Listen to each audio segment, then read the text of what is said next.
In this video, I'll show you how to organize your chats in Microsoft Teams so you can stay on top of conversations and work more efficiently. First, open Microsoft Teams and go to the Chat tab on the left-hand sidebar. Here, you'll see all your recent conversations. To keep your chats organized, you can pin important conversations. Hover over a chat, click the three dots for more options, and select Pin. This will keep the chat at the top of your list so it's always easy to access. Next, you can use the filter and search options. At the top of the chat list, click the filter icon to sort by unread messages, mentions, or active chats. You can also type keywords in the search bar to quickly find specific conversations or messages.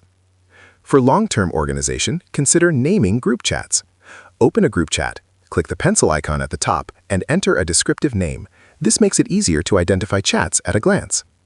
You can also mute notifications for chats that are less important. Hover over the chat, click More Options, and choose Mute. This way, your focus stays on the conversations that matter most.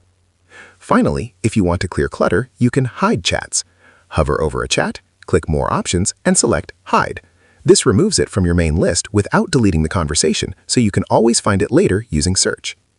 By using pins, filters, named groups, muting, and hiding, you can keep your Microsoft Teams chat organized and make sure nothing important gets lost. If this tutorial helped you, leave a comment, hit the like button, subscribe to the channel, and turn on the notification bell for more Microsoft Teams tips and tutorials. Thanks for watching, and I'll see you in the next video.